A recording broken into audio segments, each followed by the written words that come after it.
The presenting sponsor of OnEducation is Participate. If you are a parent, recent weeks have proven to be extremely difficult. The last thing you need to worry about is online safety. The I Can Help community on Participate has a free course for parents on encouraging positivity with increased social media use during this time. Visit participate.com/oneducation to start connecting and learning together for free. I streamed on Discord yesterday. I had Satisfactory open for 16 hours.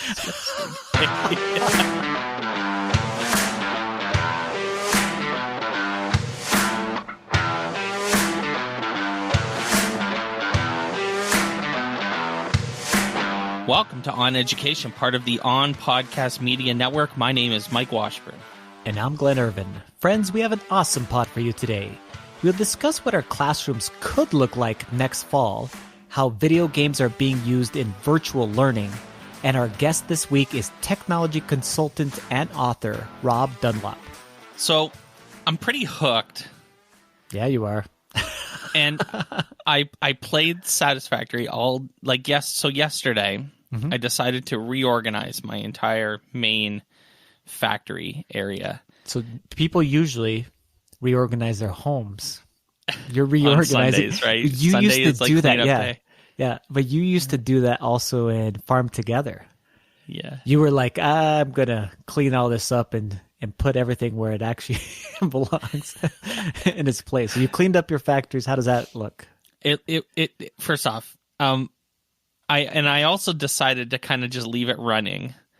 And I actually turned on streaming on Discord so that people could kind of just check in and look. And when I was AFK, I would leave it with a good, I'd build like one of those big overlooking towers so I could like look down on it. And so when I was AFK, I would leave it there so people could, if they checked in on Discord, they could see what it looked like or my progress. I streamed on Discord yesterday. I had Satisfactory open for 16 hours.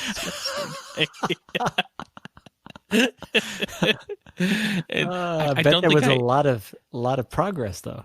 I didn't play for 16 hours, to be fair. But you let it run for 16 hours. That's what I used to do in Farm Together all the time. I saw the number of hours my cousin Phil wants to play some games together, and he saw my Steam account, and he goes, looks like you like farming or something. And I'm like, yeah, I play that game. He's like, no, it's like 750 hours of Farm Together. And I'm like, gross. Well, a lot of those were just like, I just had the game open, and I just was letting it, run itself. Yeah. And Satisfactory is good for letting it run, right? And it's beneficial. So I probably played for about 4 or 5 hours, maybe 6. But I did a lot of work and got it done. But I'm still like super hooked. Lord knows I'm going to move off of this and probably go back to like Minecraft Hardcore or Oni or maybe World of Warcraft. Or that game that you guys were playing today, the Minecraft Dungeons. Minecraft Dungeons. That looked pretty cool. I was interested in that concept. So Steve Isaac's got a key. We tried to get me one too, but I'm going to need to slide into some DMs to try to get something there. Get this, because it hasn't come out yet, right? No, it's not out. And I think the beta, to be honest, beta's closing. So Steve got a key. So it's basically Diablo. It's Minecraft Diablo. Awesome. It looks which isn't cool. so bad. I like the concept of it. I like the way it looks. Yeah. Very cool. Yeah. It looks really good. So it was fun to watch him play. And that I was he thinking didn't die all the time. Yeah, that my wife would actually play, because we used to play. There was another game. There's a bunch of those kind of like. There's a game called Baldur's Gate. Yep. That Path of Exile took some concepts from Diablo and has the same types of things. So this kind of dungeon run type of game is a game grinding. That's a long time kind of game, and it's a game that actually Nicole played. So maybe she'll play it, and we'll play all 4 together. My 2 kids and the parents. So that would be awesome. That would be awesome. I've pre-ordered it, so nice. Excited to play it, excited to stream it, and we'll make sure we do that. Speaking of games, I still want to plug the Participate Gone Home game study. So we had a really awesome week last week. I don't know if you've had a chance to watch it, or I can't remember if you were watching it live or anything like that. Watched some of it, I think. Yes. we had Carla on the stream, and Carla was the co-lead developer of Gone Home. And it was awesome to play in front of Carla, and she had some really great insights on like design decisions and how involved in like whose handwriting were different notes, like very cool. and like there's a book on a bookshelf and it's a picture of her parents and on the cover of the book, and how she like hand wrote like notes and then distressed them and then scanned them, and then that's how they get into the game, right? So tons of cool comments on the design process and how they went about making the game, and it was really fascinating to watch and to listen. And she enjoyed herself so much, she has volunteered to come back again this coming week. So the Gone Home game study will be Thursday afternoon, 3 p.m. Eastern time. You should pick up Gone Home, play the game, join us on the game study. We're talking a lot about it. And then on the Participate game-based learning community, where there's a group discussion for people to kind of weigh in and post their thoughts, which is fun too.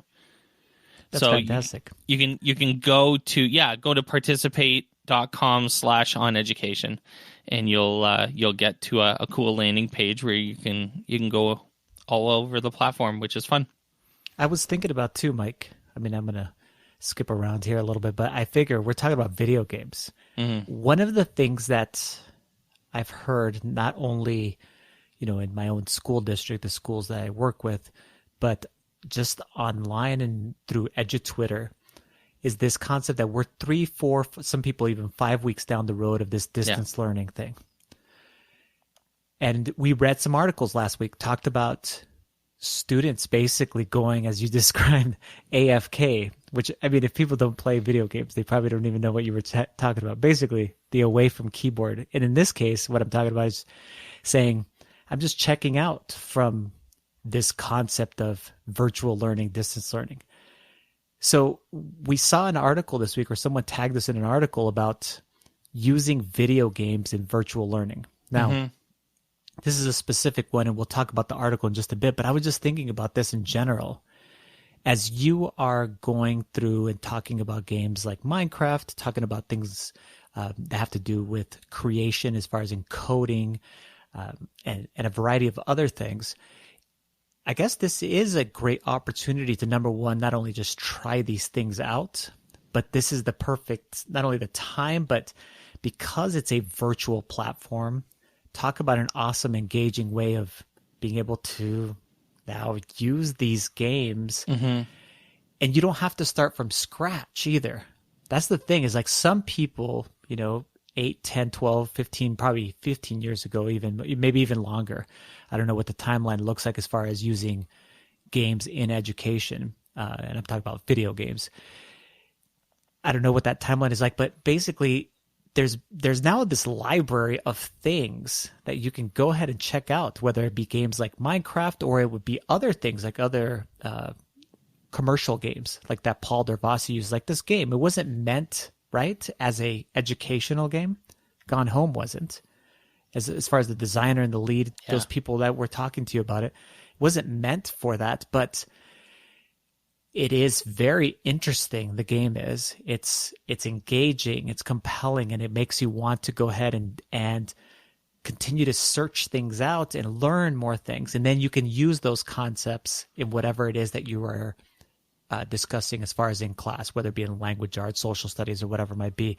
I just think that it's, when you talked about an opportunity, this is an opportunity to try out game-based learning and to kind of flip some things on its end and go, what are the real outcomes that I want for my kids, and what will they actually engage with? And I was just thinking about like people like Connor. Connor Kropp is a student that I had in my Spanish classes, and now he's a college student, and he was discussing on Twitter that he is super disengaged from school. He couldn't be, just kind of, it's like, this is gross. That's not where what I actually want to be doing. But if you asked Connor, like, to participate in a game-based learning activity, that used his, he's studying communications, used his communication skills to do something, whatever it was. I bet you could get him hooked, and probably a lot of the other students also too. So this concept of using video games as far as in this distance learning environment, it's something maybe people should be looking really into and reaching out and trying to learn more about it, right? Yeah, totally. I want to share a cool story. So when this kind of all started, in particular, the official notices that people were going to stay home and not come back to school after March break in Canada, I got a lot of DMs from a couple different educators who wanted me to kind of give them kind of a private Minecraft 101. They in this case, they associate me with Minecraft PD, and they were like, okay, I'm home now. I have nothing else. I need to do something here. And I realized that this might be my chance to use Minecraft in my school, in my teaching. So, but I don't even know where to start. So they reached out to me, and I don't think he would mind me sharing this. So I'm just going to go ahead and so Scott Hebert, who we have had on the podcast, amazing games-based learning teacher from Alberta, reached out to me. I got together with him on Zoom one night for about an hour and kind of talked him through some things. Mm-hmm. And I got this DM from him on Sunday. So I guess this is yesterday. We're recording on Monday. It says, "It's crazy how hooked I am and what we've built. In essence, I've covered in some capacity or another about 90% of the provincial curriculum goals for Alberta's grade 8 science." So he built a world in Minecraft, had all of his students in it, and he's basically covering all of the curriculum in Minecraft. Yes. And I'm getting DMs from Scott all the time about how excited he is about what they've done. My kids are going ham on this server. That's what he wrote me on April 7th. So they made a statue of me as the king. It's funny. But it's it's that kind of story that really gets me up, in the morning. And so exciting to see people realize that some of these tools are I say it all the time in PD that I've done for Minecraft. Minecraft is the most powerful tool for teaching and learning right now that exists. I honestly think that. I think that the things you can do with Minecraft are just absolutely astounding. And I'm so happy that Microsoft basically has given Minecraft Education Edition away to folks.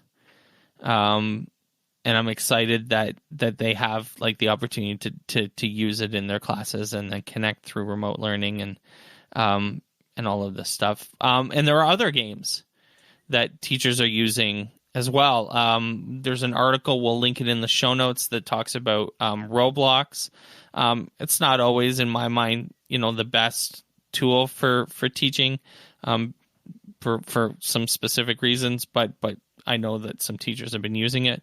But one of the games that came up in this, and we were like, hey, we know this, is the Assassin's Creed Odyssey Discovery Tour. Mm-hmm. And actually, if you go back about 6 months? Probably.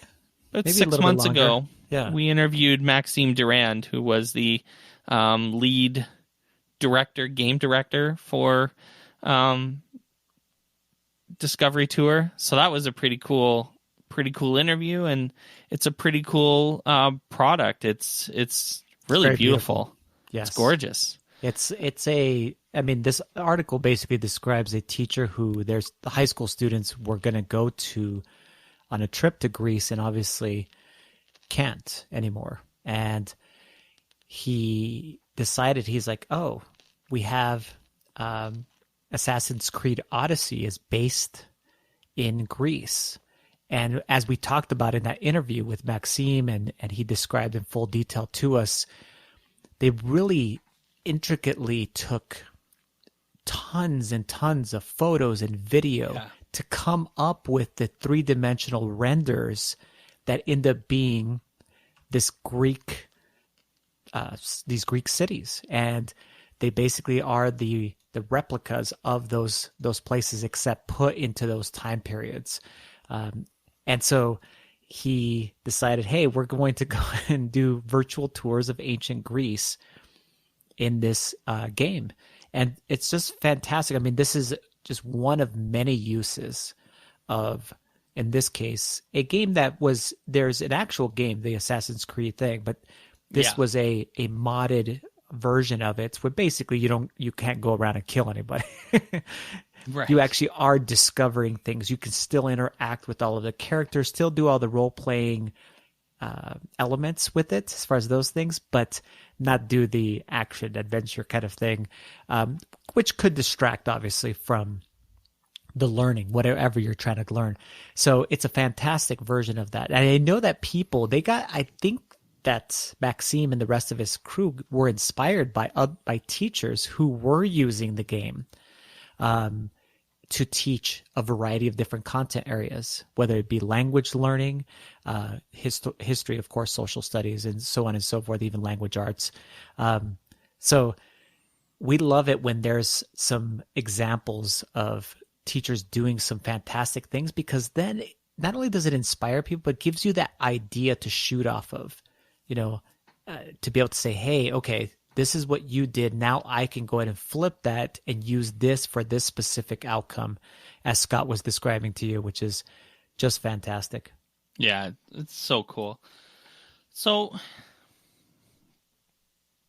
a lot of conversations in the news right now about when to reopen countries, our country, your country, the borders, schools, a little bit. All seems maybe a little premature, especially in a country like the United States that is obviously doing a pretty terrible job of handling the virus in general. And it's just the beginning, too. That's what people don't understand. Specifically in some states. Ontario, on the other hand, is just reported that they think that they're past peak. So that's exciting news. That came out today. But some kids are around the world in some other countries are going back to school already. And there's an article in the New York Times about Denmark, and even the picture on the main. I'm looking at the picture now on the main. The picture is worth a billion words. I'm looking at that picture, and it's just amazing. There is so much that can be said about that as far as that picture, and you can see probably, I'm looking at about 8 kids in about a quarter of the room, maybe using half of the space of the room. They're very much spaced apart from each other. They're a good 6-7 feet apart at least. And it is very interesting, and also like really creepy, eerily creepy, as far as the thing goes. And I can't even imagine having these young kids, and these probably are 8-year-olds like my youngest son, and then telling them and basically demanding that, yes, you actually need to stay this distance apart from each other at all times. When they form lines to go to the cafeteria or to go to their extracurricular courses or wherever they're going, that the playground, imagine in the playground then too, like they're going to play games and do the things, but they're going to have to keep the social distance away from each other. That's crazy. I mean, to me, that's like, it is obviously what is needed. You needed to do that, but just the look of it and where we're actually at, and to think of that could be next fall for us or whenever we go back. Mm-hmm. And people were asking really good questions. I saw Chris Aviles. He's been on the show before. He goes by Teched Up Teacher on Twitter, and he said something to the effect of, have you seen my classroom and what kind of space I have for the 30 students that I have per class? It's like, social distancing in that environment is impossible. So what are you going to do then? How are you going to make this happen? I'll tell you, man, these welfare state education systems aren't looking so bad these days with their large schools and their well-funded education systems, because there's a lot of schools that wouldn't be able to support social distancing, and wouldn't have enough teachers to support dividing up the classrooms into much smaller class sizes. If the kids weren't so damn afraid of being back at school, this actually might be a good thing, that there are smaller class sizes with more room in a classroom for kids to move around. And, you could do some interesting things with like getting the desks out of the way and using the space in the rooms. But, yeah. Right. But I don't want to infer anything from the 8 kids that I'm looking at on the screen, but I'll tell you, they don't look happy. They don't look happy, man. I'm sorry, but if I'm going to do something out of that picture, I'm just looking at them and going, they don't look. I might die here. It's like it's crazy, creepy. It is crazy, because I'll about tell that, you don't Mike, have to be. Yeah. No, I was just thinking about that. Like, have you had those discussions? Because I've had that discussion with Nicole. Next fall comes around. Now, you guys say you're on the down turn from the things. I think it's just beginning as far as in the United States. There are going to continue to be all these different hotspots that end up popping up, like happened just a few days ago in South Dakota. And anyway, next fall comes around. We're still in, let's call it the middle of it. Let's call it middle end, whatever it might be, kind of thing. How are you feeling as far as going back into this thing where you are going into an institution where it is basically, even in this environment, it's impossible to not be exposed to, if someone is, sick or whatever it might be, you're going to be exposed. That's kind of one of the things about teaching. Everybody knows that. You go back to teaching in the fall, your wife probably knows this, especially working with little kindergartners. You are exposed to all of their stuff. Let's just say they're gross. Yeah, but I'm just saying, like, you are exposed to, totally. It doesn't matter at what grade level. Yep. And in this case, you're exposed to a deadly contagious virus. Yep. And so you don't know where they've been, where their families have been. They're a vector for. It's why they didn't close the schools, because kids could get sick and die. I mean, even though kids have gotten sick, and sadly, a small amount of kids have passed away. They closed the schools because kids are vectors, like, to get your grandparents sick. And it's why my kids haven't seen their grandparents and sick. Well, they've seen them, but they haven't been 6 feet within reach of them for 6 weeks. And I have a little boy who had a good old cry because he used to go to McDonald's with his grandmother every Thursday and see her every day, and doesn't do that anymore. And that's sad. And, I have a bigger boy who got sick, who got a fever and a cold, and legit thought he was going to die, and said that out loud. And that's heartbreaking. It is. It was awful as a parent to deal with that. But, that's the reality, is that, he's 11.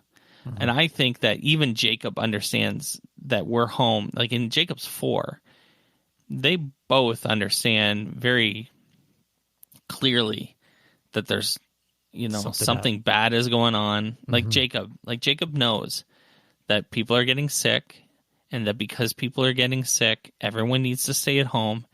And because Jacob could get sick and then get grandma and grandpa sick, that's why Jacob can't see grandma and grandpa. Like, he understands this.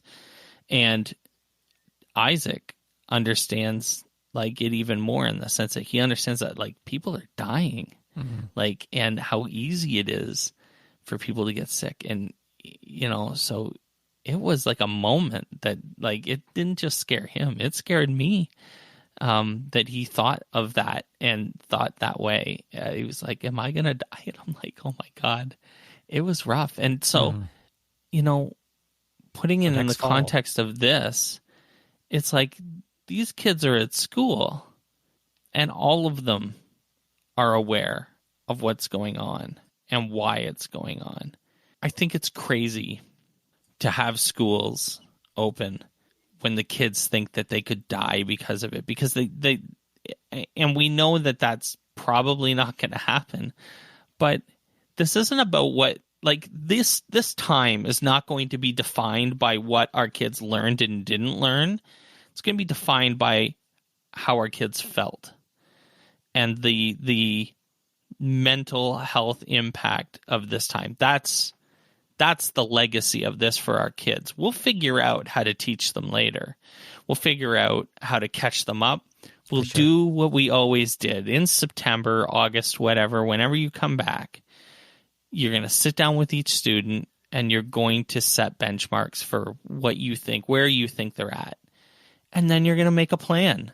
And it's going to be a great plan. And you're going to surprise everybody, maybe even yourselves, but you're going to do a great job. And we know this because this is what teachers have always done.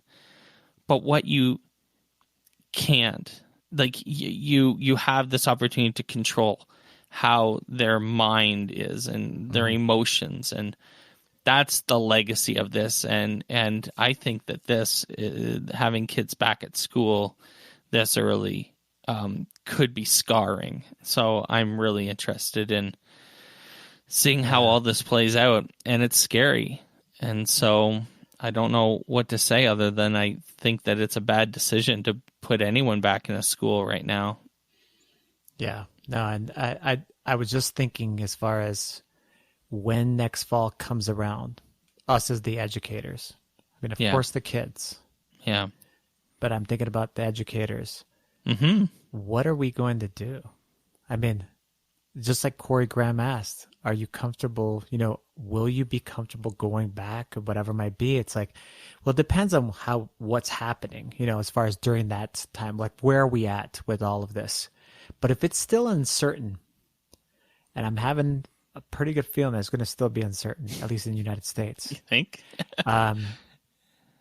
It's going to be very difficult to just go, it's okay, we're going to go back. We're going to have some new procedures in place, which of course we are. We're going to do this and this and this, but it's still going to be really difficult as you walk through those doors. And for us, we have our,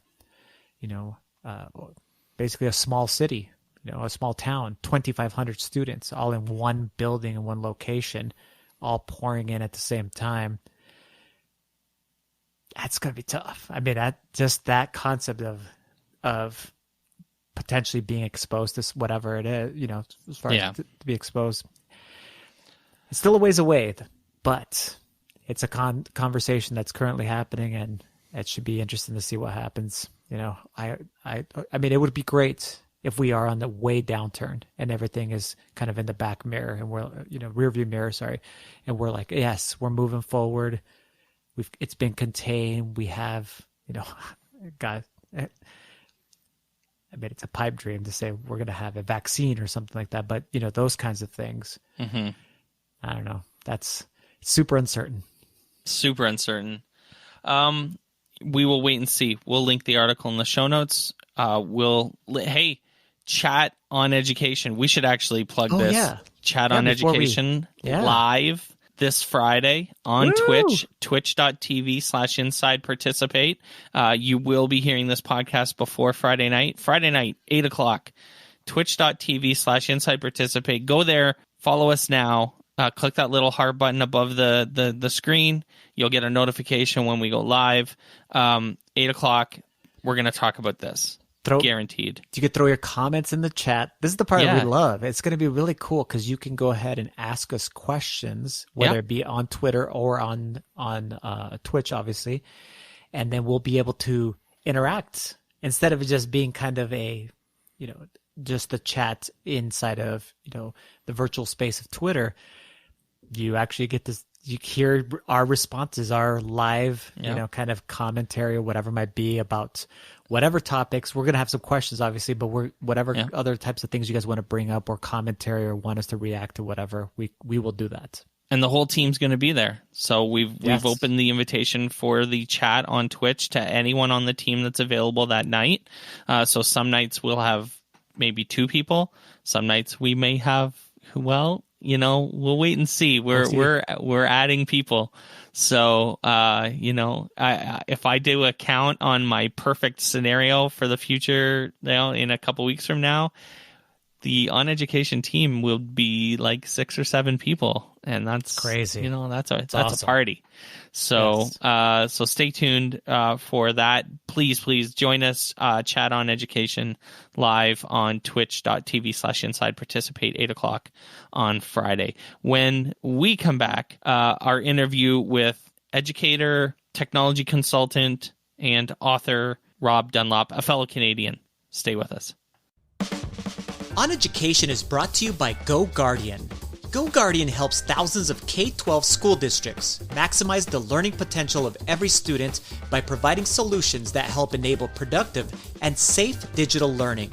GoGuardian's products help educators identify learning patterns, protect students from harmful and distracting content, and support mental health.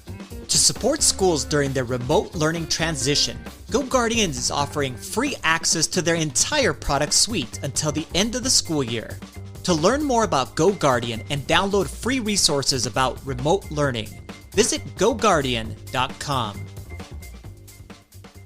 Welcome back to the podcast, everyone. Our guest this week is a technology consultant at the Niagara District School Board in Niagara Falls, Ontario, a fellow Canadian. Giddy up. His book, Strive for Happiness in Education, is out now. Welcome to the podcast, Rob Dunlop. How you doing, guys? Pleasure to be on this one. It's funny. We had this interview scheduled like 2.5 months ago, actually during FETC, and just things never ended up working out. But I actually think that, in some cases things are meant to be. And I actually think that this is a really good time to be talking about the book you wrote. So I'm super happy that you're joining us now instead of joining us in January when the world was a completely different place.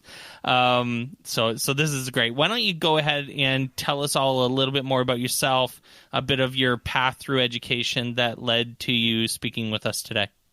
Yeah, I've had a pretty crazy, awesome career so far. Before, it's an interesting coming into education. I used to be a personal trainer for a millionaire around the world, and I lived on pretty much the richest places in the world. South Africa, I lived on the same street as Lady Diana's brother. I was living some pretty crazy life. And, it just wasn't enough. I ended up just giving it all up and coming back and doing my teacher's college, and just because I wanted more out of life. And so when I came into the profession, I was pretty excited to be in the profession. And, I really loved everything about it, to be honest. I loved how everything was changing, and I loved learning about students. I loved the connections. I love pedagogy. And, it just kept going and going. I actually had a phys ed major. And at one point I started to drift from being phys ed as my major passion in education to really seeing that kids love technology. And I started to play more with tech in the classroom with kids, and it's crazy where things lead you. I think it was 5 years ago, this job popped up for technology consultant, and I jumped on it, got the job. I was doing a lot of getting people up and going in D2L.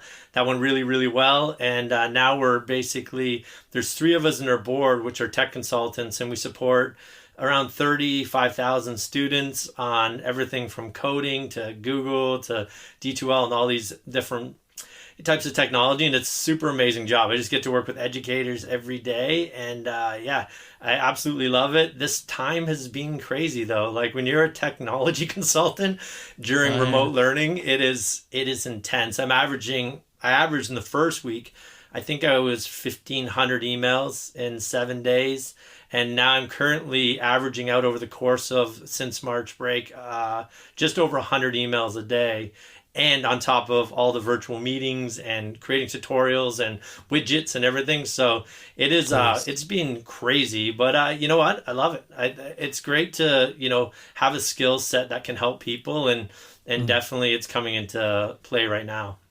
So for some context, actually, the D2L thing is actually kind of interesting because a lot of our listeners wouldn't know that Ontario, the Ministry of Education contracted out the learning an LMS contract to D2L.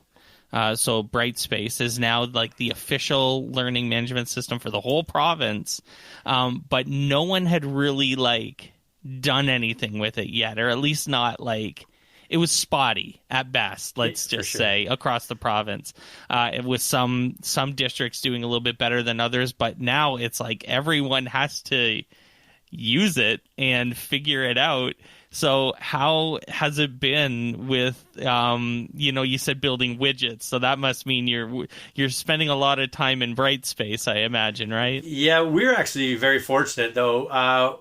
When I started my job, it was the craziest day. I sit down at this desk and I don't know what I'm doing, but someone tells me we have 345 users of Brightspace. And I was just okay, this is a job. And then, so we changed the home pages. We did some customization in there, and we adopted 5,000 people a year for 3 years.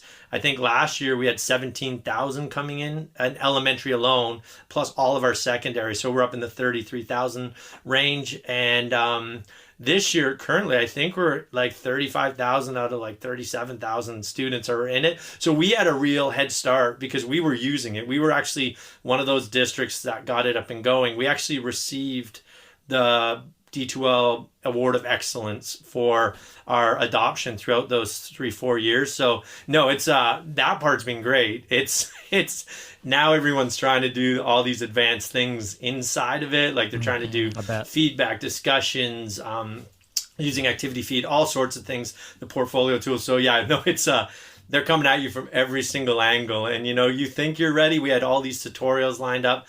But remote learning is different than blended learning. And so now we're customizing our tutorials to be directly for remote learning. So I'm one of those people that I need a tutorial that's exactly what I'm trying to do in the same environment. It can't be a little bit off. So I spend a lot of my time trying to, think of just the easiest way to use it. What's the simplified, not the fanciest way, but the easiest simplified way for both the teacher and the student. And yeah, no, it's been a trip, but if we had low enrollment, yeah, this job might even be twice as hard right now. So we are asking everybody now during these times about how this is impacting you and your family, and obviously your teaching instructional type of life right now. So tell us about how it's impacted your work and your family, and how are you guys coping with this? Yeah, it's a lot, right? That first week when I was getting all those emails, I was just trying to plow through it. Very little work-life balance. Literally had to say, guys, I actually had to take off my Apple Watch and turn off all my dingers because the constant buzzing and dinging was giving me some severe anxiety. And I think it wore me down so much that I don't know if I had it, Corona or whatever I had, but I had something nasty come in and take me out for a couple of days. I was sleeping for 3 hours and then doing emails for 2 hours. And I just did that for 3 days, just because I knew I had to keep on top of it, or I'd come back to 800 emails on when I finally got better. And I got through that. But in that whole process, I realized that there is a lot of importance to doing a lot of those things I talked about in the book, and making those priority times and carving out times for especially my family, and just some downtime, some exercise time. So, and fortunately it calmed down a little and I could do that. But I did just write a blog post on my blog, motivatedyou.com, and it was about this feeling of when I came off March break and there was that 1 week right after, teachers hadn't really got up and going, and it was really slow, and I kind of felt lost all day. I don't want to say I was unhappy, but I didn't really feel much energy. I wasn't working out. I wasn't writing. I wasn't really doing much. And then all of a sudden, this remote learning started to become a thing, and I started to get emails, and then I found like I had a purpose again. Like I feel like for me that is so fundamental for me being happy. Although I'm busy and I'm constantly going from like 6 o'clock to like 7 o'clock, it gives me that feeling of accomplishment. It gives me that feeling of like I'm doing something with each day. And it's so interesting is when I'm in that mode, I'm the happiest and I'm the most productive. I'm cleaning my garage on the weekends. I'm cutting grass. I'm blogging. I'm exercising. It's amazing. So I think for just the way I'm wired is if I don't have that purpose, I struggle a bit. But on the other side, if I let that purpose overtake everything, then I struggle on the other side. So it's just finding some middle ground there for me that's really important. Sure, absolutely. So let's talk about the book, Strive for Happiness in Education. We were talking offline about the book writing process a little bit, and how hard it is to write a book. So let's talk about the book. Talk about, how long you were working on it and kind of your thoughts as you were writing it. But also answer, I think, this important question as well. And that's, why do we need a book about teachers being happy? I think that there's this stereotype. Maybe it's obviously not correct, but there's certainly an impression that teachers just, everything's rainbows and sunshine for teachers. Like the teachers love their job, love their kids, love coming to work every day, show up with a smile on their face, and just life is freaking awesome for teachers. But that's clearly not always the case. So why do we need a book about teacher happiness as well? Well, that's clearly just on Twitter, by the way. The real world is totally different. So yeah, here's a very interesting thing is when you step out of a classroom role and you step into a district role. I was K to 12 supporting 3,000 teachers in every style of classroom. You get a really different perspective. It's like you kind of move back and get to see things happening. And I could see, I would meet teachers and I could see they were struggling with this. And I could see it wasn't just one or two in a school, but there was a lot of teachers just struggling to be as happy as they would like to be in the profession.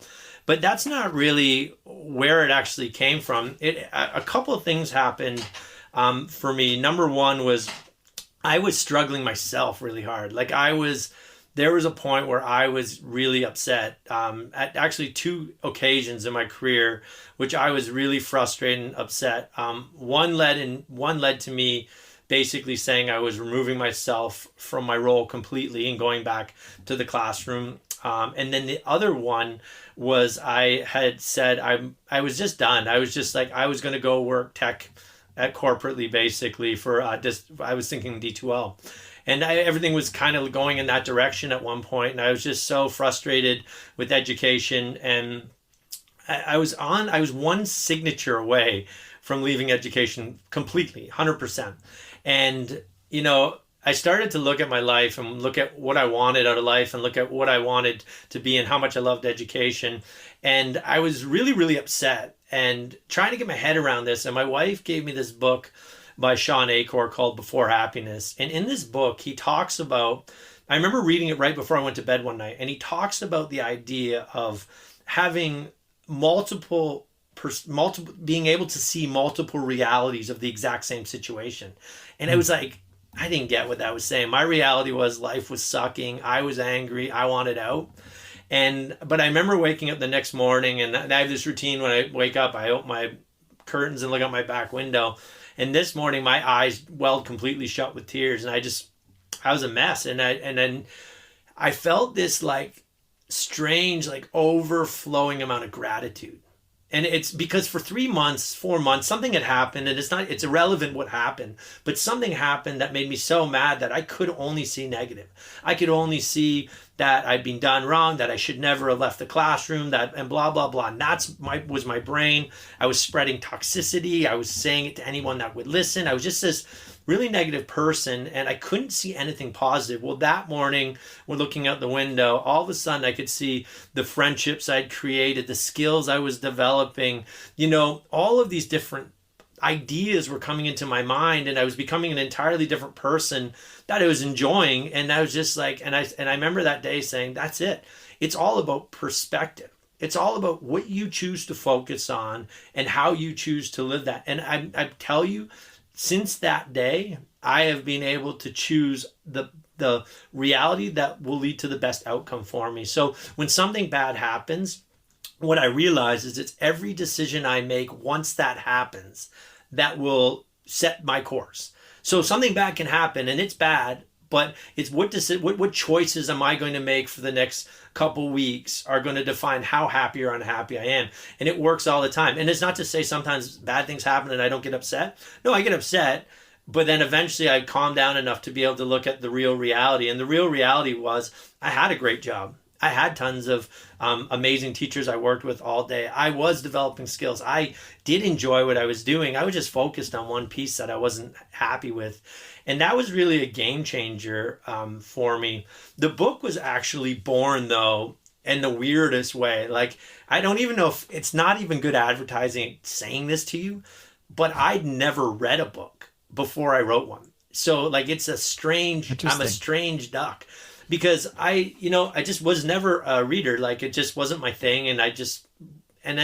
So I presented at a university. I'd received this accolade or whatever, and that led to universities contact me, and I'd go speak to them for the first time ever. So I'd never done that. And yeah, I don't know what it was about that time. And then I had one other experience in the same week where I went into a class and I got an email to work with this teacher named Wendy Belinsky.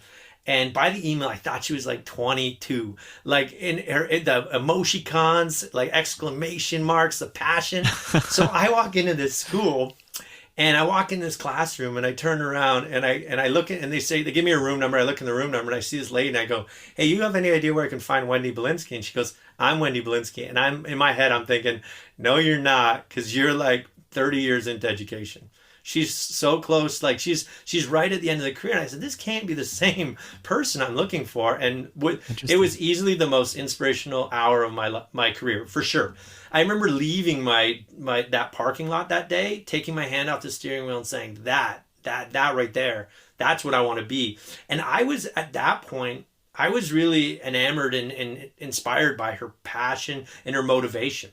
So I actually woke up that day with never reading a book. And because of her and because of this presentation thing, and I was working with these students and trying to tell them how to engage students, I was like, man, you should be working on engaging yourselves. That's what we need to do as educators is we need to work on self-engagement, and that will inspire all sorts of great things to happen. And so I wake up with this entire book on motivation and education. Like, I'm talking the whole thing. So I pop out of bed, like literally sit up, like completely up, straight up. And I'm a slow riser, right? Like it takes me forever to get out of bed in the morning.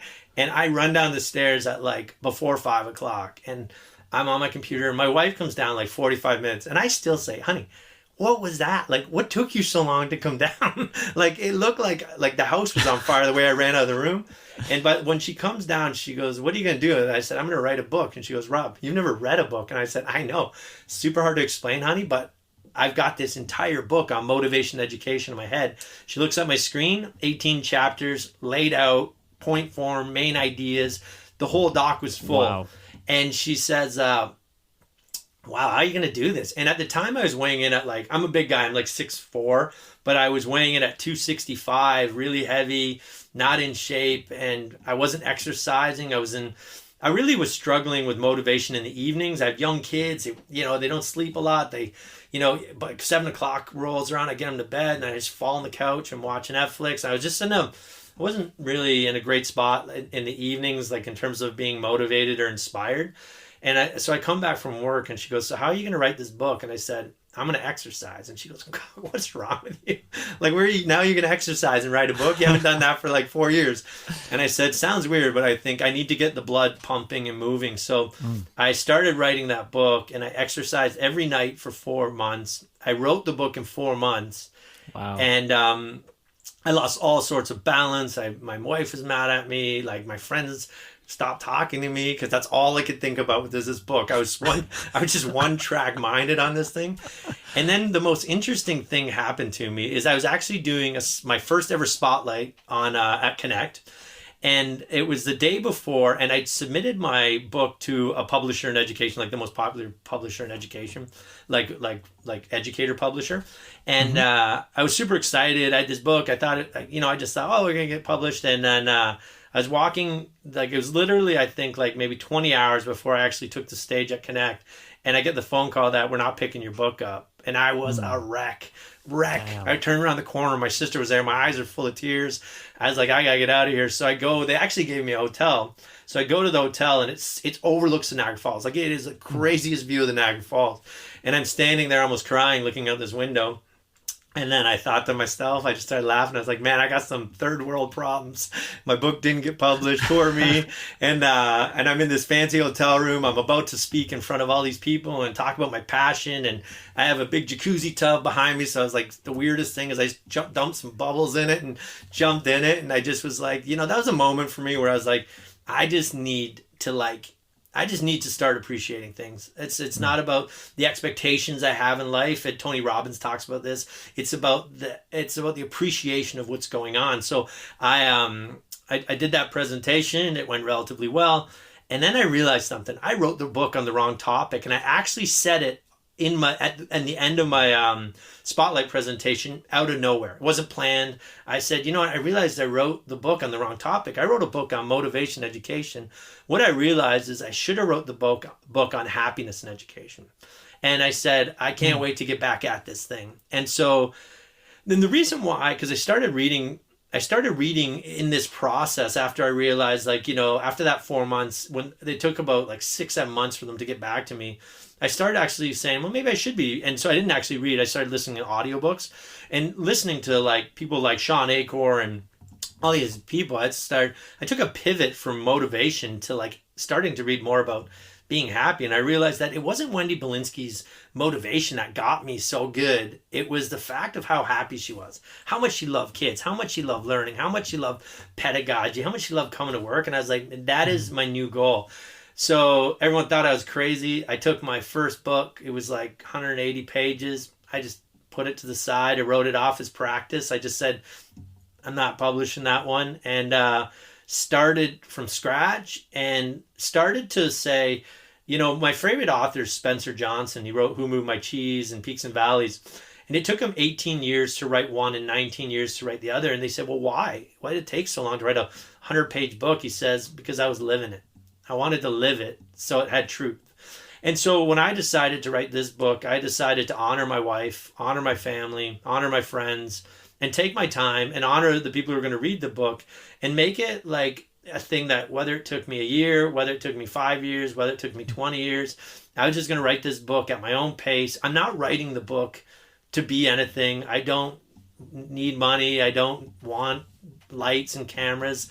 I just felt like I just had something to share. So it was interesting. So I start from scratch and I decided I'm going to live out each chapter.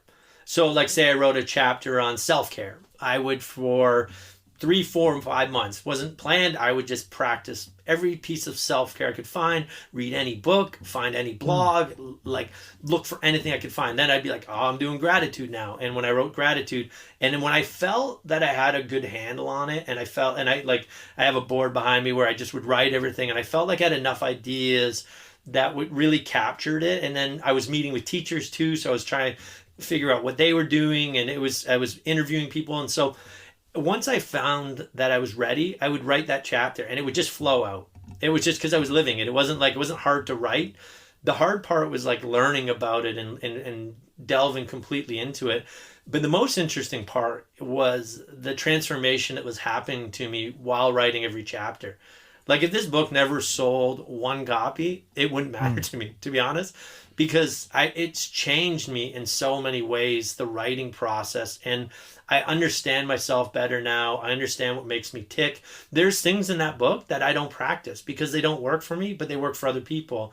But I know in all of these categories what makes me tick and what works for me. And that's my idea behind the book became, there was a study done on twins, and what they ended up finding out was that they said that 50% of our happiness is determined by genetics, 10% is determined by circumstance, which 10%, if you think COVID-19 is only 10% of what we're dealing with, it's 40% is choice. So what are you doing during COVID-19?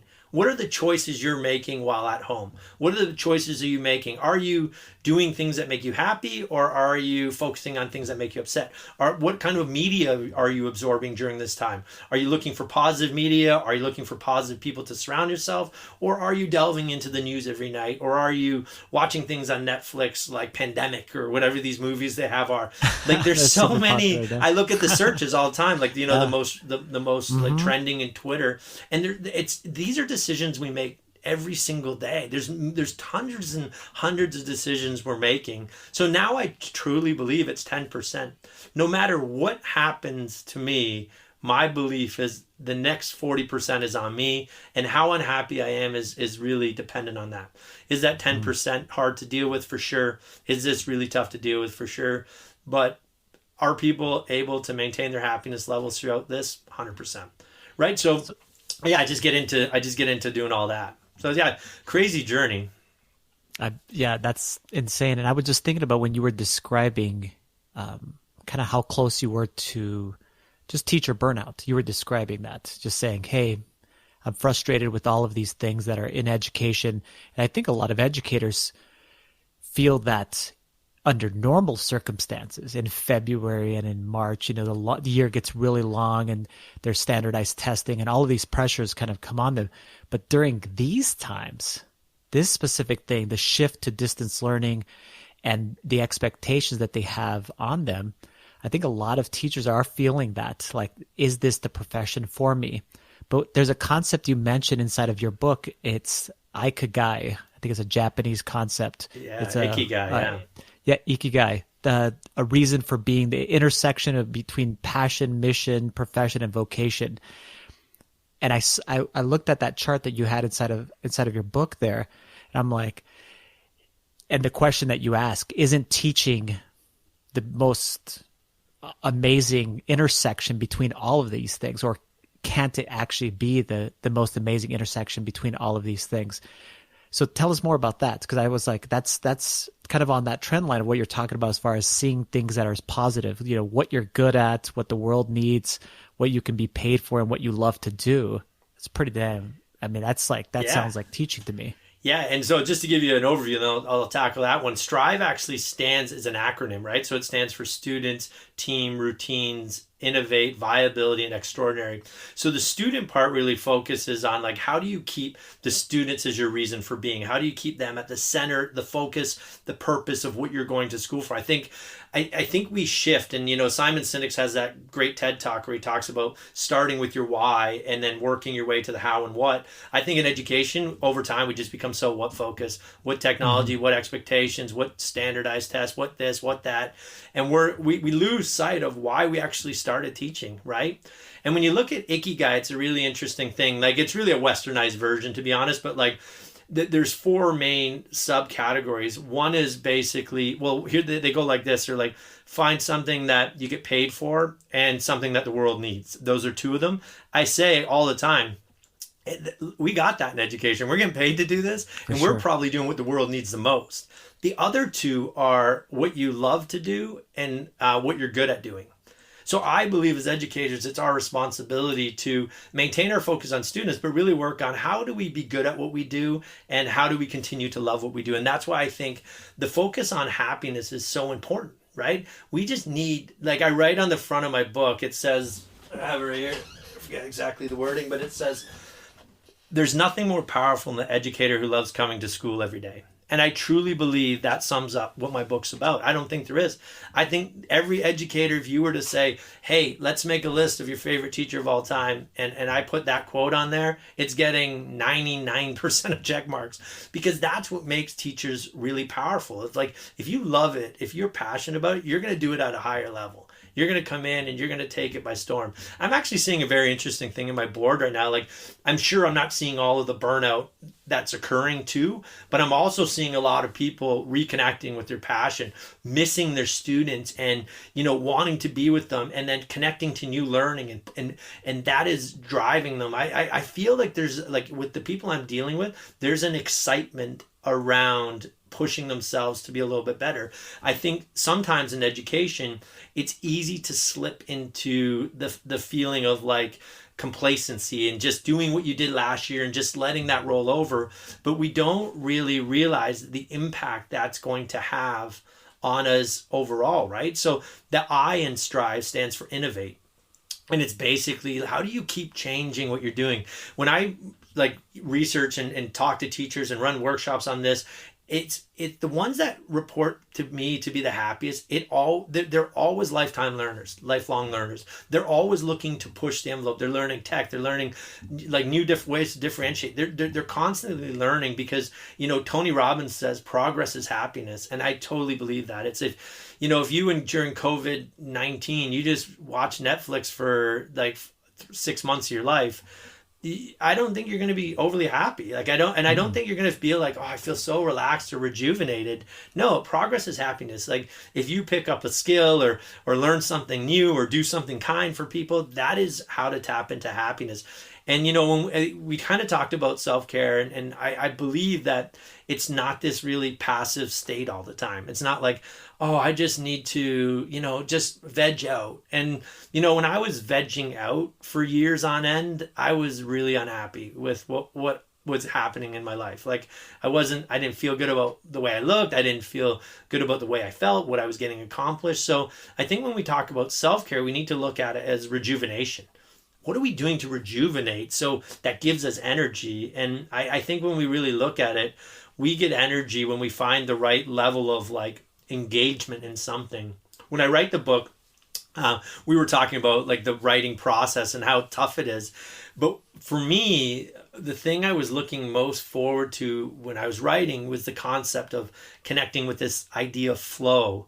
There's a guy, Csikszentmihalyi, came out with his book, and he comes up with this theory of flow, right? And so flow is very interesting. It's like if you look at like a graph on the x-axis, it's like the amount of challenge, and then on the bottom axis it's on the amount of skill, and where do those connect. And they say like if there's not enough challenge and there's not much skill involved, that falls under boredom and apathy.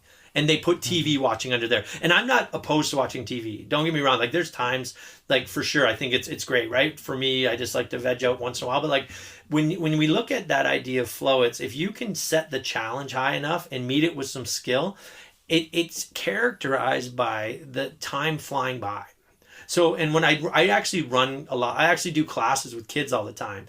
And grade 8 class, you think this big guy comes in and they're going to be disconnected. We're going to talk about this fluffy subject called happiness. And then I get them every time by saying, who's ever done something that when they do it, time just goes by? Like, feels like 20 minutes, feels like an hour and a half, 2 hours, and every hand goes up.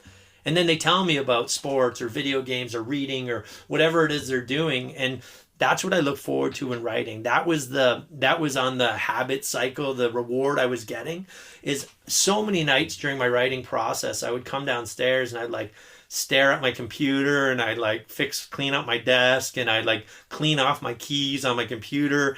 And it was this like really song and dance for like 15 minutes. And then it would happen. That's like. Yeah. You know what that's like. And then it would happen. And then all of a sudden my fingers would start going. And it's interesting that flow is actually, it's characterized by this feeling of like almost out of body experience. Sounds really weird, but I would be typing thinking, who's typing this? Like it would be going, like my fingers would be going. And I would come to bed at like 3 a.m. and my wife would be like, Rob, it's 3 a.m. I'd be like, man, I just lost track of time. And I would wake up at 6, 7 o'clock the next day and I'd feel great. I'd only had 3-4 hours sleep because I was fulfilled. I was doing something that I was passionate about. So that idea of when I wrote the book over the second book, the one that I published, over the course of just over 3 years. And I was just looking once or twice a week to hopefully get into this state of flow, whether it be reading articles or whatever. I just loved to escape into my room and the kids were asleep and my wife had something to do and I would just go there. And at no point did I really feel like the book was really, I didn't lose balance. So the book wasn't really taking me down. It was actually bringing me up and making me feel good. And one thing I really, really, really had to focus on though was enjoying the process and not getting ahead of myself. Like when you're writing a book and talking to people and people know you're writing a book and you're speaking on the book and like you haven't even got it done yet. People constantly are saying stuff to you like, oh, you must be so excited that the book's comes out on this day, or you must be excited when this happens. And I said, you know what? No, I'm not. You know what I'm excited about? I'm in the editing phase right now, and I'm excited about cleaning this up. I'm excited to see what the publisher thinks. I'm excited and then when I'm done that, I'm excited to work with an illustrator and get to design a cover. And then when I'm done with that, I'm excited about this. And yet, when the day comes that the book is finally released, I'm really excited about that day. But I don't want to be 6 months, 8 months, a year out looking forward to one day. I want to enjoy the whole process.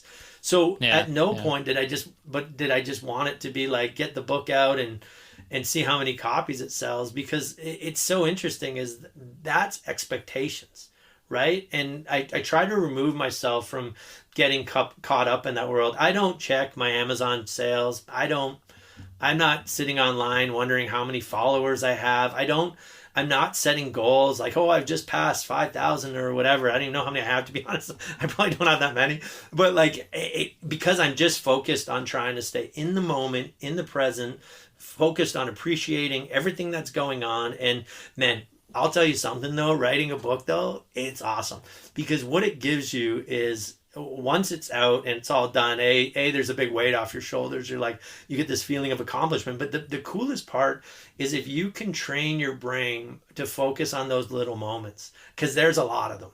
Like you walk into a school and some teacher runs up to you with your book and you get to sign it, or someone sends you an email and you get to like respond to it, or someone posts something on Twitter, and there's or like a district or school buys your book, or you get a speaking engagement. It felt like when that book came out, every single day something really cool was happening. You know, I had amazing. I had a lady who wanted to draw that when my book launched. And I contacted her to say, yeah, you won this signed copy of the book. And she goes, great. I just bought 3 copies and mailed them to 3 of my best friends in teaching, my TFF, she calls them, because I call it my teacher friends forever. And I was like, man, that is a cool moment, right? Like, I don't want to miss those moments because I'm worried if I'm going to sell X amount of copies, or it's just not worth it. So I just take it as it goes. Even COVID-19, like having COVID-19 happen, I don't know, a couple months into your book launch probably isn't the most ideal situation. Like I had speaking engagements booked that I was really excited about, probably isn't ideal. But the mentality is, whatever, let's, when it comes back up and going, then we'll see what happens. And if it is good and people continue to buy the book and enjoy the book, then I'll have more of those moments of happiness. But like, my happiness isn't dependent on the success of the book or anything like that. It's just my happiness is depending on the interaction I have with people around the book is really what the coolest part is, and that I'm really trying to focus on every day. So how can people, I mean, your book, I saw that it was available on Amazon here in the United States and obviously in Canada also? Yeah. Yes. And I think it's in Barnes and Nobles too. Barnes and Noble. Yeah, they can just go online. I have a website, that motivatedyou.com. There's links on there. Locally, I have copies that, I can help and distribute. I have some I purchased. So yeah, just wherever people get books. It's really hard to get your book into like chapters or something. It's very interesting. You actually have to do a book signing if you're a nobody. So if no one knows who you are, you actually have to sign books for like 5 hours. And if you sell like 4, I think it's like 5 or 10. I just get my mom to come in and buy them. And then they'll hold your book for like so many weeks. And if it does well, then they might spread it out or whatever. It's a process. So no, interesting. Yeah, just getting the book online is probably the easiest way to get it. That's awesome. And how about, can you give us that website again? It's motivatedyou.com. Yes. If you look at it in the logo, it's actually motivateedu.com. It's a really trick. It's really Love nice, it. really nice little play at the end of that. There. So yeah. And how can people connect with you, Rob, then too, like on social media or any other way? Like, if they're sharing some of these ideas or want to learn more. Yeah, my handle is Rob Dunlop edu. I basically been using that for everything. So Twitter, I'm on Instagram, Facebook. I have the same one. So yeah, anytime people want to contact me, that's probably the best way. Very, very cool. Rob Dunlop, thanks so much for joining us. Thanks so much for coming on the podcast. Yeah, no, man, my pleasure. Thanks for listening to On Education. My name is Glenn Irvin. My co-host is Mike Washburn. OnEducation is part of the On Podcast Media Network. You can listen to this show and many others by great educators like Monica Burns, Mike Matera, Tisha Richmond, and many more by visiting onpodcastmedia.com. Want to get in touch with us? Check out our website at oneducationpodcast.com. You can tweet us at OnEducationPod. Mike is at Mr. Washburn on Twitter, and I can be found on Twitter at IrvSpanish. You can find us on Facebook by visiting facebook.com/OnEducationPod. We're also on Instagram at OnEducationPod. Want to support OnEducation? Visit our Patreon site at patreon.com/OnEducation. There, you can get access to full videos of the podcast and so much more. If you're enjoying the show and think others would too, we would be thrilled if you shared it with them. Please leave us a rating or a review in Apple Podcasts or the Google Play Store. When you leave a rating, it gives our rankings a boost. It helps others discover the show. We want to thank our presenting sponsor, Participate, for supporting us. Check out participate.com to learn more about them. Thanks as always for listening, stay awesome, and see you soon.